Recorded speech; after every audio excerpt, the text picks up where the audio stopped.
కుటుంబంపై గల వ్యామోహంచే దాని పోషణ ఎందే తన అమూల్యమైన ఆయువును పోగొట్టుకొనును. అతడు ఎన్నడూను తన జీవిత రహస్య పరమార్థం గురించి ఆలోచింపడు. అంతులేని ప్రమాదములో పడిపోవును. అట్టి అభిలాషలో వలన అతనికి ఎట్టి సుఖము లభింపకపోగా అతనిని దైవిక భౌతిక ఆధ్యాత్మిక ఆదిదైవిక ఆది భౌతిక తాపత్రయములు వెంటాడుచునే యుండును. అయినను అతనికి వైరాగ్యం అబదు. కుటుంబంపై గల మమకారము చే బద్ధుడై ధన సంపాదన చింతలోనే మునిగి ఉండును.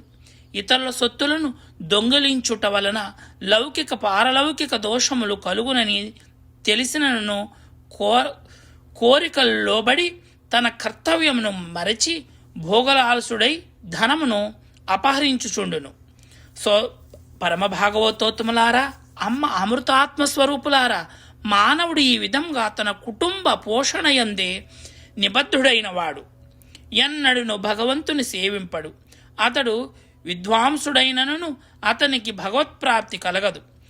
ఇది నాది, అది ఇతరులది అను భేదభావం ఉండుట వలన అతనికి అజ్ఞానుల వల్లే తమోగుణ ప్రధానమై అధోగతులే లభించును. అతడు కామినీలు మనస్సులను రంజింపచేయునట్టి కీలుబొమ్మయగును. అట్టి పాపకృత్యముల ఫలితముగా కలిగిన సంతానము అతని పాదములకు సంకెళ్ళై అగును. అట్టి దీనుడు ఎవడైనను ఎక్కడైనను ఏ విధముగానైనను ఆత్మోద్ధరణకి ప్రయత్నింపలేడు. పరమ భాగవతోత్తములారా, అమ్మ అమృతతుల్య స్వరూపులారా, అందువలన మీరు విషయాసక్తులైన దైత్యుల సాంగత్యమును దూరంగా పారదోలవలేను. అంటే చెడు సావాసాలు మనకొద్దు, మన మంచివారి సావాసమే కావాలి.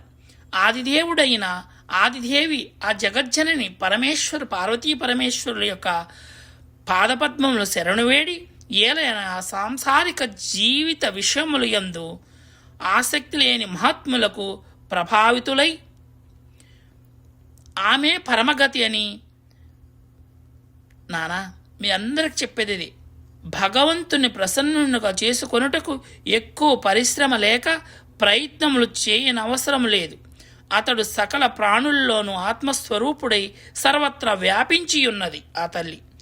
చెట్టు చేమలు మొదలుకొని బ్రహ్మాది దేవుని వరకు సకల ప్రాణుల యందు ఆ తల్లి వ్యాపించి ఉన్నది. అంతేకాదు పంచభూతముల యందును వాటిచే నిర్మితములైన వస్తువుల యందును సూక్ష్మ తన్మాత్రల యందును ఆ పరమాత్మ ఆ పరబ్రహ్మస్వరూపుని విరాజిల్లుచున్నది. మహాతత్వమునందును త్రిగుణముల యందును వాటి సామాన్య వ్యవస్థల యందును కూడా ఆ తల్లి అపార కరుణ కలిగి ఆ తల్లి శాశ్వతముగా నెలకొని ఉన్నది. సమస్త సౌందర్య మాధుర్య ఐశ్వర్యములకు ఆ తల్లి నిధి. ఆ తల్లి అన్ని ప్రాణుల్లోనూ అంతర్యామి అయి ద్రష్టరూపమున దృశ్యమైన జగద్రూపమున విరాజిల్లుచున్నది. ఆ తల్లి సర్వదా అనిర్వచనీయమయందు ఆ పరమపురుషుని ఆ పరమేశ్వరుని స్వరూపము ఇటిదని వర్ణింపుటకు అలివి కాకుండా విరాజిల్లుచున్నది.